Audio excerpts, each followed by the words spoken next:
Transgender is now such a fashionable topic, but of course it goes beyond just talk.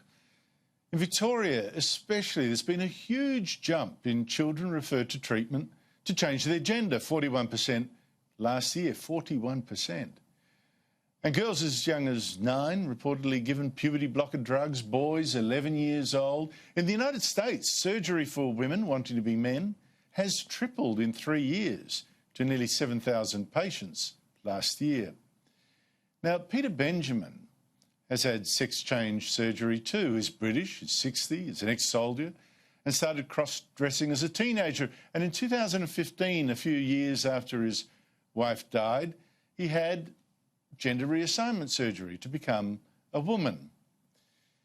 But not long after that surgery, Peter Benjamin started to have panic attacks, drinking heavily, and after several years as a woman, decided to be a man again. He joins me now from London. Peter Benjamin, thank you so much for your time. I know this is a tough story for you, but tell me, what made you decide you were really a woman? Good morning, Andrew. I didn't really decide that I was really a woman. It just came. I was suffering with anxiety and depression. I was drinking heavily, and I was cross-dressing, wearing women's clothes, going out socially and stuff like that, and driving around, spending a lot of time as a woman. And it was after my wife died, I decided I want to be a woman full time.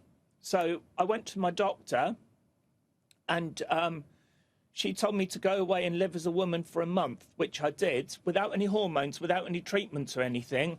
And then after that, I was referred to my local psychiatrist, a registrar psychiatrist, who said I had no underlying medical conditions in his report, because I read it, but I did. I was alcohol, depression, anxiety. And so then I was referred on to the Gender Identity Clinic in London, but because the waiting list was so long, there were so many on the bandwagon to change gender, I decided to go private. But all through this process, I was looking on the internet, I was getting advice, I was getting information off the internet, of looking on different websites and stuff like that on transgender, how you go about the operation, what happens, and reading the press, how many people were going through the operations and everything. And I was keeping up to date with it all. And there was blogs on social medias at the time saying about transgender, what the waiting list is, about the hospitals and everything. So I was getting caught up in this vicious circle of following this transgender. I'm not weak-willed. And so I went to London. I went to the Gender Identity Clinic. No, I went to see the doctor privately, the psychiatrist, and I paid a lot of money to see him for an hour. And he said, yes, you've got gender dysphoria. And he prescribed me hormones. Then I saw the same doctor again under the NHS. I saw him twice. And then I saw the endocrinologist for my medication. I saw him as well through the NHS. But I was, before I went to the doctors, I was buying my hormones online. But I don't know what these tablets contained, and I was taking loads of them, copious amounts of these hormones. And I don't know what they were doing to my body. They could have killed me. And then the doctor prescribed hormones, and I had to have regular blood tests and everything. 2014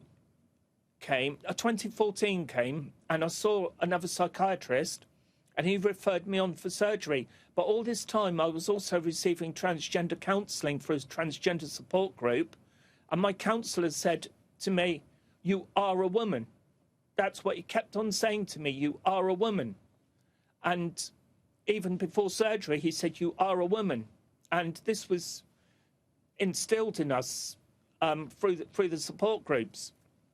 Peter, there doesn't seem in the process you're describing, that in this process, there doesn't seem to be many steps where people were really saying to you, now listen, Peter, think about this really, really seriously.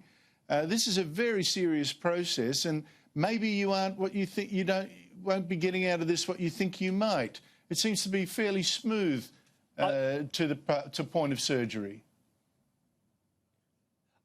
I had to go do the real life test for 2 years between seeing the first doctor and seeing the last doctor, seeing him again. So I had to go and do the real life test.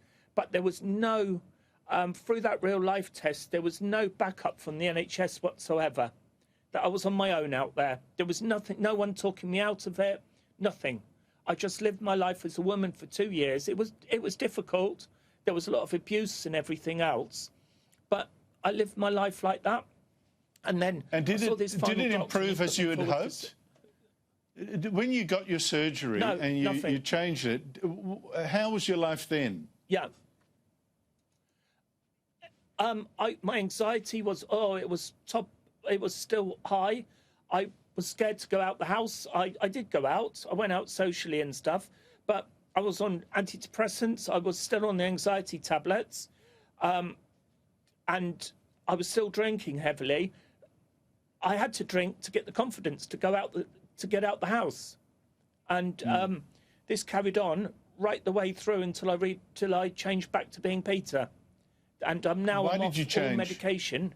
My doctor, I don't need it anymore. Well, that bit's good. I mean, what made you change back? When I was out one day in my local shopping centre, and a lady I go to church. I'm a Christian. I was out in my local shopping centre, and a lady who I barely know from my old church came up to me and said to me, "Who's Peter?" This was a divine appointment, and I haven't seen her since. And she said, "Who's Peter?" And I said, "Peter used to be me." And she said, "God doesn't want you to be Victoria." And I said to her, "I know, I've been hearing God's voice as well. I don't hear voices. This was real." So I went home and I sat down, packed all my stuff and got rid of it all. And I was going to a new church at the time, and I went to a meal that Saturday night at church, and two ladies who I don't know said to me, "Where's your hair?" So I told them the story, and I told my pastor, and they told me, and other churches where I go to prayer meetings, etc., they all said they'd been praying for me. No one told me that they'd been praying for me, but they'd been praying for me. And I've just gone from there, gone from strength to strength. I say I'm off all my medication now. I walk daily with God, and I just feel so great now, Andrew. So I'm so glad so glad you found some peace there. But gee, you might have spared yourself a lot of trauma along the way if someone had maybe spoken to you a bit earlier. But Peter Benjamin's a fascinating story, yes. And those that want to follow it should look up your name on the internet, Peter Benjamin. They will see your story written in a number of papers. And I thank you very much for coming on the show.